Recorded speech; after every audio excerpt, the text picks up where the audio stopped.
Everyone talks about immortality like it's the ultimate prize.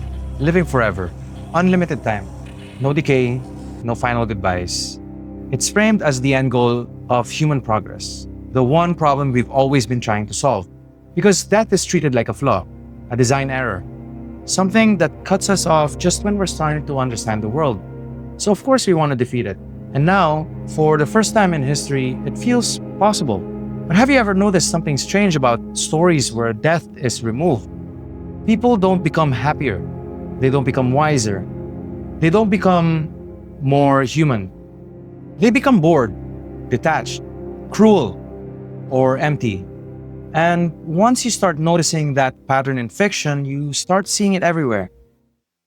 Hi, I'm Cholomol, and welcome back to Devil's Midnight Thesis.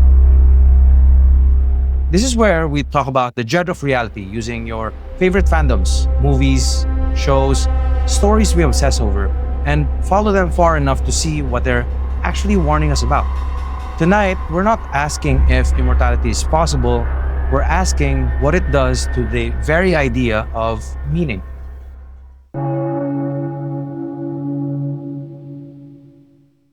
For most of human history, immortality lived in belief, in gods, in heavens, in afterlives meant to soften the terror of the inevitable. But something has changed. We no longer look to belief to defeat death. We look to engineering. Cells can be repaired, organs replaced, minds mapped, copied, preserved. Death is no longer framed as destiny. It's framed as a technical limitation. And limitations, we believe, are temporary. This is an important shift. Religion asks us to accept death. Technology asks us to eliminate it, not through transcendence, but through control.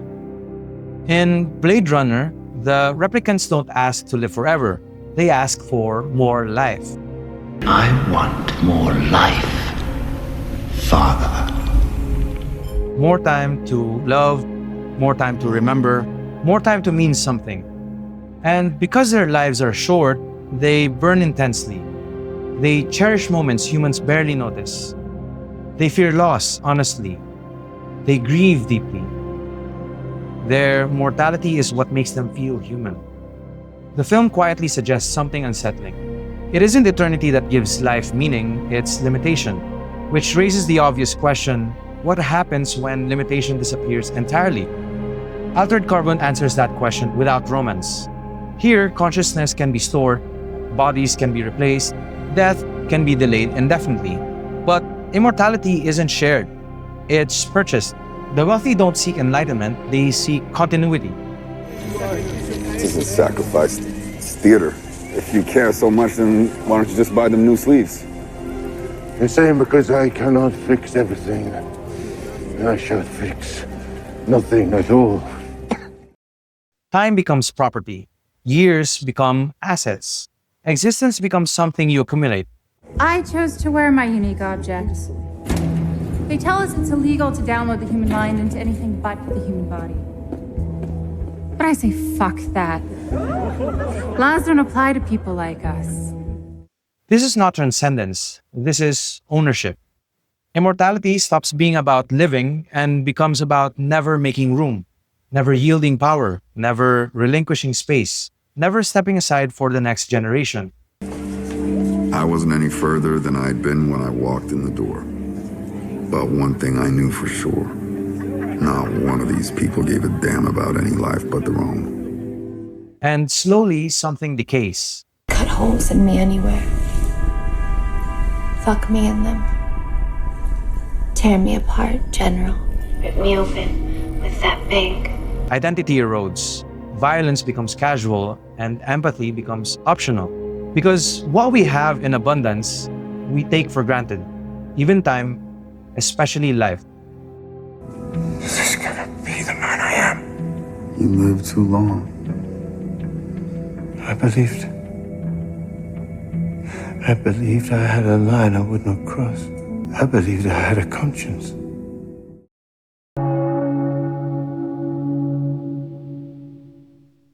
This pattern shows up again and again, even in gentler visions of eternity, like in the episode of Black Mirror called San Junipero. This episode dives into a reality where people try to achieve immortality by uploading their minds into a virtual world, letting them live on forever even after their bodies are gone. And we have our two characters who aren't exactly dead yet visiting this place. While the episode is mostly optimistic, what really caught my attention wasn't the story of the main characters, but rather the ones in the background. Met him at the Quagmire, so What's the Quagmire? if you don't already know what the Quagmire is, you probably don't want to know.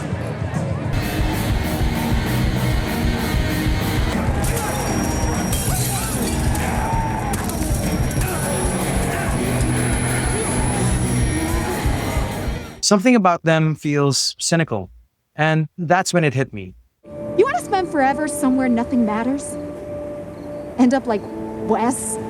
All those lost fucks at the Quagmire trying anything to feel something? Go ahead. But I'm out. I'm gone. Immortal beings don't become fulfilled. They become stuck. Stuck in loops, in obsession, stuck repeating experiences that once mattered. Endless existence doesn't expand consciousness. It flattens it until life becomes maintenance. Until being alive is no longer an experience but a condition. Continuation alone isn't meaning. I mean, I get it. I really do. Immortality sounds incredible. Imagine having all the time you've never had. Time to explore every corner of the world. Time to see what humanity becomes 1,000 years from now. Master every craft. Love without the shadow of an ending. That's the dream. Not power, not domination. Freedom. So when people talk about immortality, I don't hear arrogance. I hear people who just want to have enough time to finally live the way they feel they were meant to. And that's what makes it so dangerous. And maybe immortality isn't frightening because it's unnatural. Maybe it's frightening because of what happens after we get everything we want. Because the moment something becomes limitless, we stop relating to it the same way. We already know how humans behave when something feels endless. When something is limited, we protect it. When it feels infinite, we take it for granted. This isn't just about immortality, it's about abundance.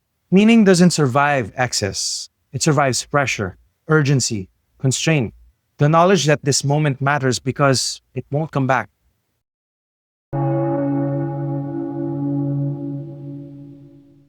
This is where The Good Place does something most stories don't. By the series finale, we learn that heaven itself, the actual good place, has been broken for a very long time. Say this. You gotta help us. We are so screwed. We are? When the characters finally arrive, what they find isn't the heaven they imagined. It's sterile, almost boring. The people there aren't suffering, but they aren't really living either. It's a place where nothing is wrong and nothing feels right. This is the exact problem. On paper, this is paradise. All your desires and needs are met, but it's infinite. And when perfection goes on forever, you become this glassy-eyed mush person. But no, because Patty, no. Yeah. And slowly, the characters realize why. Heaven doesn't know what to do with immortality. The beings who govern it doesn't understand what makes happiness real because they've never had to live life with limits. They don't understand why moments matter, why choices hurt, or why joy feels sharper when it doesn't last. They've built a paradise for eternal beings, not for people shaped by mortality, and in doing so, they accidentally strip happiness of the very thing that made it meaningful in the first place. So the characters do something unexpected. They don't destroy heaven, they don't reject happiness, they redesign it. They allow heaven to work. Everyone gets everything they want, forever. And eventually, they stop wanting anything at all. Eternity doesn't torture them, it numbs them. Until the only thing that restores meaning is the ability to end. Heaven doesn't fail because it's cruel, it fails because it's endless. So maybe the real question was never, can we achieve immortality? Maybe it was always this. When we finally get what we want, is it still worth wanting? Because every story we looked at leads us to the same uncomfortable place. When nothing ends, nothing presses back. Meaning never forms. when desire is always fulfilled, it slowly disappears. Immortality doesn't fail because it's cruel, it fails because it gives us too much of what we asked for. The tragedy isn't that we die, it's believing that life would somehow feel fuller if it never asked us to let go. And maybe the most human thing we can do is not to escape that limit, but to live as if it means something. This has been another dose of Devil's Midnight Thesis. Think responsibly. Or better yet, take responsibility.